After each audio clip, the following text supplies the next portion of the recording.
Hey y'all, Traveling Prepper here. I thought I would do a short video and let you know what I'm doing in preparation of the coronavirus. This is my opinion only. I am not a doctor, and I'd highly recommend you do your own research, and if you're feeling ill, seek medical advice. I am a nutritional therapist, and I cannot stress to you the importance of a clean, balanced diet to maintain a healthy immune system. And another thing that most people don't realize, to keep your immune system healthy, it is important to limit your sugar intake. Every time you ingest sugar, your immune system suppresses itself for approximately 4 hours. So that just gives you an idea of how important it is to make sure you have a clean diet, especially when there's things you're trying to prevent from happening to you.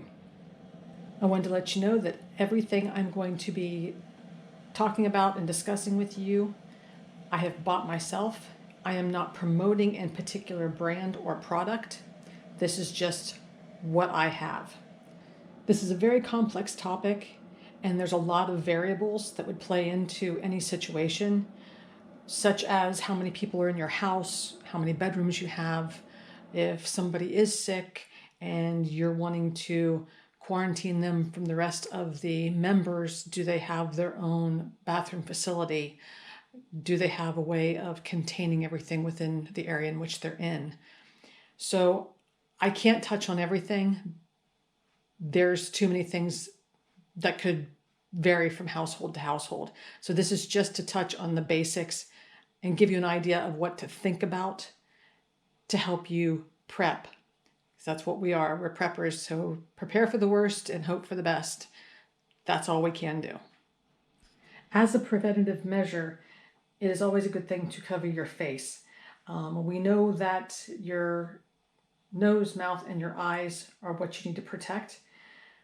Obviously, a full face gas mask will do that to where you can't physically touch your face, which is the best option, but also is very restrictive, and it causes stress and panic in a lot of people. So it's probably not the wisest thing to do, but if you have one, then at least you know that you have it on hand if you need it. And of course, a filter that you need to go with it. This one is the 40 millimeter NATO thread CBRN, chemical, biological, radiological, and nuclear filters.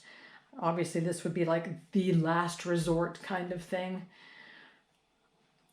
This is an N95 mask. I ordered that approximately 6 months ago. I realized I had a hole in my preps when it came to certain things, and that was one thing that I decided to invest in.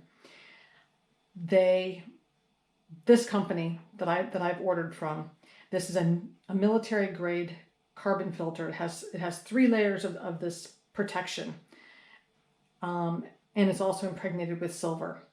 It blocks or kills 99.7% of bacteria and 99.6% of viruses. And it's approximately, depending on the situation, because it's a huge variable, but they say that it can be approximately 340 hours worth of use. If you're going to be using the N95 mask or an N95 mask, you have to remember that it just covers your nose and your mouth. So you also need to protect your eyes. So as an example, I have the ESS goggles, so that I have my base covered there. So keeping your hands clean. There's so many options out there nowadays to be able to keep your hands clean. You have a hand sanitizer. You have isopropyl alcohol if all else fails, because that cleans pretty much anything anyways. And then of course you have soap. If you're using regular soap and it doesn't have any kind of antiviral abilities to it, you can always add some tea tree oil into it. And because tea tree oil has an antiviral properties. I buy the Castile tea tree oil soap. So this is in all of my hand soaps. I use a foaming hand pump, and I use 1 tablespoon of the Castile tea tree soap to the rest of its water, and that works perfect. And that way you will have the antiviral in your soap dispensers. Obviously, you have to touch the dispenser to get the soap out, unless you have one of the electric ones where you stick your hand under it and it dispenses it for you. You're also going to want to have gloves on hand. I personally have both disposable, which is the vinyl gloves here on the table, and I also have the thick rubber gloves that a lot of people use for like washing dishes and things, which I have not put on the table. If you're going to be using the thick rubber gloves that are not disposable, you're going to need a way of disinfecting them because they're not disposable. You want to reuse them. So you can always use a bleach solution as a disinfectant. You can mix it up and put it into a spray bottle and then be able to spray surfaces as well. Or you can mix it up and put it into a bucket to where you could dip your hands into the bucket to clean off those gloves before you decide to touch anything else. To mix up the bleach disinfectant solution, you can either do it by a quart or by a gallon. To do a quart, it's 2 teaspoons of bleach to a quart of water. A gallon is 1/4 cup of bleach to a gallon of water. Some other things you might want to consider is some plastic sheeting, 2 mil or higher preferably. I do not have that, but I do have contractor bags that I could cut open and tape together with duct tape. That's why the duct tape's sitting there. And of course, garbage bags if you need to dispose of anything or put something in a bag before it goes into get laundered. So they're always handy to have around just in case you need them. I want to touch bases a little bit on how to help your immune system. The first thing is I would recommend a good quality multivit and a vitamin D, because those are the two things that you really would benefit from to help with your immune system. Now, a big one that most people don't consider is really good, clean water, staying well hydrated. And of course, if you have the ability to filter it, then that's even better. I personally use a Berkey system, and luckily it takes out viruses as well.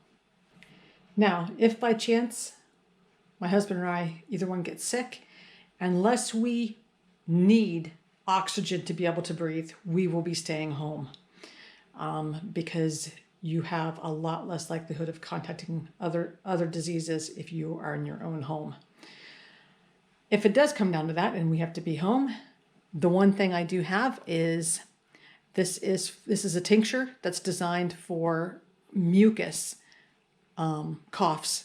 So that's the one thing that they're saying about this virus is that it causes bronchial issues. This is just like the tincture, 20 drops in water 3 to 5 times a day, that sort of thing. If we feel if we get malaise or a temperature and we want to treat the temperature, even though usually I don't, because that's your body's way of trying to fight off the infection or whatever it is it's trying to get rid of. But if we do have to, then I have white willow. And for the first time this year, when the elderberries were on the trees, I went out and harvested my first batch of elderberries and made my first batch of elderberry syrup. It also has ginger and clove in it.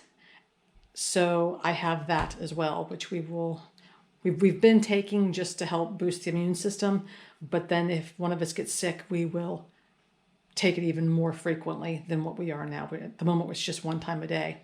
And I have two more half batches in the freezer that I can take out and start using whenever we need it. So that's all for today. I hope you found this video useful. Leave a comment below. Tell me what you're doing to prepare. Like, subscribe, share with your friends, and until next time, have a great night.